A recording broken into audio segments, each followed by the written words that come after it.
Halo sobat sekalian, selamat datang di channel ini. Sebelumnya kita sudah membahas chapter 352 dan kini kita akan bergeser ke chapter 353 yang dimana di chapter ini adalah kelanjutan akhir dari pertarungan Soto versus Dabi dan juga menunjukkan reaksi tim pahlawan setelah mengetahui fakta bahwa Dabi sudah berhasil ditaklukkan. Tapi apakah benar Dabi sudah kalah di sini?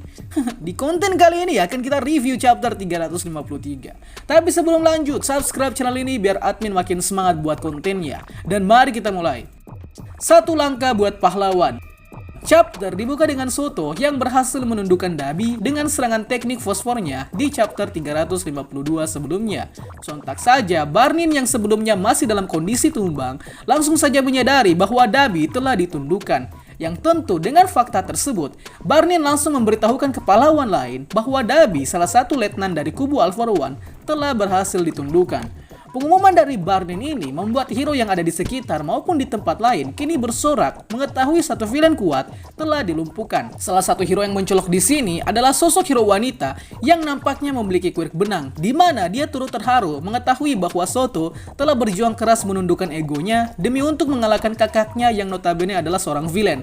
Tapi yang menjadi fokus saya di sini adalah si hero wanita ini adalah karakter non-canon awalnya yang dimunculkan pada salah satu episode filler di season 5 My Hero Academia, di mana dia bekerja di agensi pahlawan Ryukyu.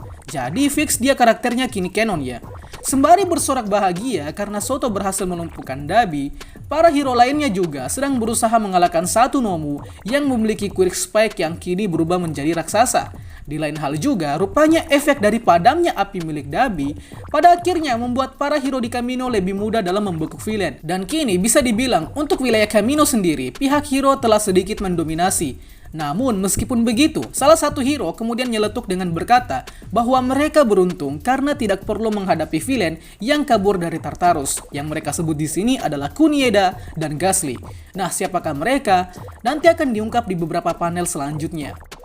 Kita kemudian bergeser ke markas pusat di mana para polisi, Sukauchi, dan All Might sedang mengamati jalannya pertarungan. Yang mana mereka yang di markas pusat ini sedikit lega karena Soto setidaknya memberi nafas lega terhadap jalannya rencana yang sudah didesain oleh All Might. Meskipun ya sebenarnya yang bikin teledor di sini adalah Deku yang jauh melenceng dari Yue. Tapi setidaknya satu letnan dari villain yakni Dabi akhirnya tumbang ya kan. Jadi sedikit meringankan beban pikiran lah. Pembalasan dari villain. Kita kemudian bergeser dari Kamino dan markas pusat, yang mana kini kita dibawa ke lokasi bekas rumah sakit Jaku berada, yang kini telah dialihfungsikan sebagai penjara untuk Gigantomachia. Oke, jadi di sini akhirnya mengungkap di mana Gigantomachia berada, yang ternyata dia dikurung di lokasi reruntuhan rumah sakit Jaku, tempat di mana markas Dr. Garaki membuat beberapa Nomu.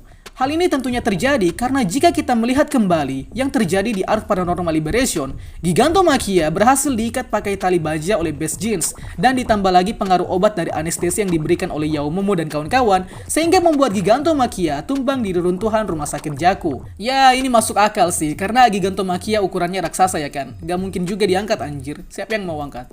So, Gigantomachia akhirnya dikurung di tempat di mana dia tumbang. Kita bergeser dari soal Gigantomachia. Kini kita fokus ke pertarungan antara hero yang berusaha melindungi penjara Gigantomachia dari serangan villain. Dan juga beberapa villain yang didominasi oleh mutan kini menyerang para hero yang menjaga penjara.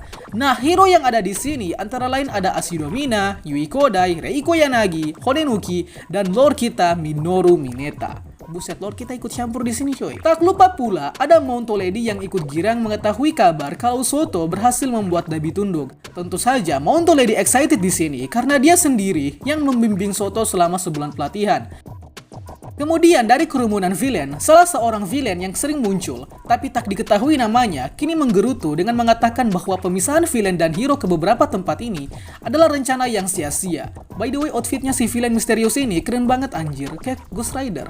Nah, si villain ini terlihat mengaktifkan quirknya sembari melanjutkan ucapannya bahwa orang yang berbicara bohong akan dikubur di dalam tanah. Yang sontak saja hal ini menyinggung salah satu hero yang sudah tewas di Arc Paranormal Liberation sebelumnya, yakni Midnight.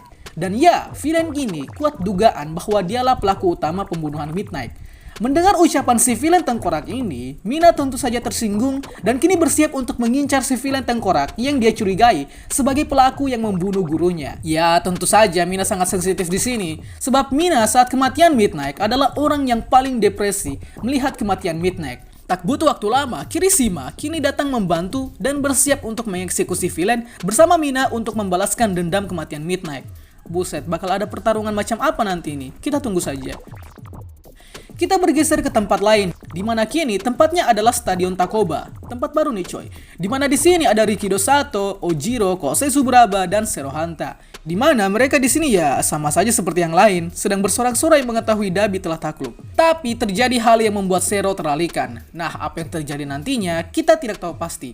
Bergeser ke langit yang kini memperlihatkan kondisi sekolah Yue yang di dalamnya sedang terjadi pertarungan melawan Shigaraki Tomura, di mana kita tidak diperlihatkan secara jelas apa yang terjadi. Namun di sini untuk pertama kalinya Bakugo memuji kehebatan dari aksi Soto. Gak biasanya sih Bakugo bilang gini. Biasanya dia udah ngebully Soto pakai panggilan manusia dispenser. Anjir. Kita bergeser lagi ke lokasi fasilitas Troy, di mana di fasilitas Troy ini ada beberapa hero yang kini kewalahan karena kemunculan villain unik. Yang villain ini memiliki kemampuan untuk menciptakan bunga ukuran raksasa. Nah, di sini ada dua orang yang bersiap untuk menghadapi si villain ini, yakni Yuga Aoyama dan juga Fate Gum. Yang sebelumnya mereka berdua ini ditugaskan untuk menangkap villain tersisa di fasilitas Troy. Tapi kini malah berhadapan dengan villain yang kelihatannya sangat kuat. Kini kita fokus ke villain yang satu ini, di mana dia sedang mencibir rencana hero yang rupanya menyebarkan beberapa hero dan villain sesuai dengan counter quirknya masing-masing. Sedangkan yang tidak dipisahkan adalah villain yang quirknya tidak diketahui secara jelas apa counternya, sehingga mereka diupayakan untuk ditangkap secara langsung. Lebih lanjut, si villain ini berbicara tentang masalah yang dihadapi oleh planet bumi. Anjir, kayak alien. Tentunya ucapan si villain ini membuat Fate Gum linglung ya. Kok ucapannya kayak alien gimana gitu? Ya ringkasnya, si villain ini ternyata sedang menyudutkan si Aoyama dan bilang bahwa dia sebagai assassin terakhir dari All For One akan menyelesaikan tugas yang Aoyama tak lakukan. Dan kita diperkenalkan sosok villain ini yang adalah sang pembobol Tartarus atau dikenal sebagai Kunieda. Ya, ini adalah villain yang disinggung di segmen pertama tadi dan dia adalah Kunieda. Lanjut, Kunieda kemudian menanyakan kembali keputusan Aoyama yang kini berpihak ke hero. Namun pertanyaan yang dilontarkan Kunieda di sini seakan memprovokasi Aoyama bahwa dia adalah sosok yang tidak berada di dua pihak. Yang hal ini diserupakan dengan kisah sang kelelawar dalam dongeng fabel Aesop, yakni kisah di mana si kelelawar mendukung pihak mana saja yang akan menang. Namun pada akhirnya dia dijauhi oleh kedua belah pihak.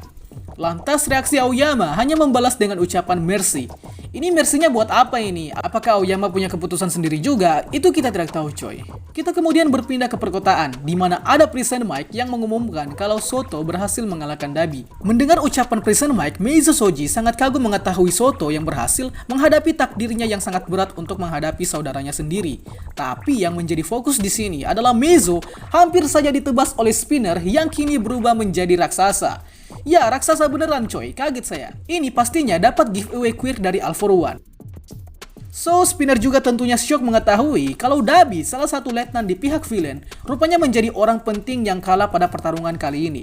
Spinner yang masih syok mengetahui fakta tersebut langsung mengatakan bahwa ini semua adalah propaganda yang dilakukan oleh Dabi untuk mempermainkan moral lawannya. Sebab menurut Spinner, Dabi adalah sosok yang memiliki kekuatan segalanya. Sedangkan untuk Spinner tidak, dan bahkan Spinner bersedia diberikan quirk tambahan hanya agar dia berguna di perang saat ini.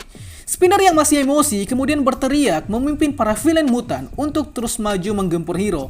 Nah, yang menjadi fokus saya di sini adalah Spinner memprovokasi villain mutan untuk mengacau atas nama harga diri mutan. Sementara yang mereka hadapi saat ini juga adalah pahlawan yang sama-sama seorang mutan. Seperti Meizo contohnya. Di sisi lain, Meizo kini bersiap untuk menghadapi villain mutan yang kini ada di depannya. Wah, bakal terjadi mutan versus mutan nih. Akhirnya Meizo bentar lagi dapat panggung nih coy. Reaksi All For One. Kita bergeser terus coy. Kini kembali ke distrik Kamino, di mana memperlihatkan kondisi kota yang kini diselimuti es milik Soto. Kemudian fokus kita diarahkan ke Ida yang menemui Soto. Tapi terjadi suatu hal yang janggal terhadap Dabi, di mana pada saat salah satu hero mau memborgol Dabi tiba-tiba memunculkan cahaya dari dadanya. Wah, bakal ada apa ini? By the way, kalian bisa lihat tubuh Dabi di sini nampaknya sudah sedikit disembuhkan. Kayak gak ada lagi tuh luka-luka gosong ya kan? Mungkin karena kekuatan fosfor yang Soto pakai di chapter kemarin. Dan geser lagi cuy, kini ke Gunung Gungga, yang mana berita mengenai Dabi yang takluk akhirnya sampai ke telinga Endeavor dan All For One. Di sini reaksi Endeavor cukup bimbang, apakah dia harus lega karena Soto berhasil menaklukkan villain atau justru berduka karena yang terjadi sebenarnya adalah pertarungan antara dua bersaudara, anak dari Endeavor itu sendiri. Memanfaatkan momen tersebut, All For One mencoba memprovokasi Endeavor dengan membeberkan fakta-fakta kelam mengenai pertarungan Dabi versus Soto. Karena All For One mengetahui fakta kelam di balik pertarungan tersebut, maka All For One berkata ke Endeavor bahwa dia tak akan bisa menang. Chapter 353 ditutup dengan All For One yang memunculkan berbagai quirk di jari-jari tangannya. Dan chapter 353 pun selesai. Wow, chapter kali ini cukup panjang ya kawan-kawan. Dan ada beberapa hal yang harus dibahas di konten detail nanti. Kayaknya bakal padat sih. So, itulah pembahasan kita pada kali ini. Sanggap apabila ada yang kurang, request juga di kolom komentar untuk pembahasan selanjutnya. Dan akhir kata, see you next time.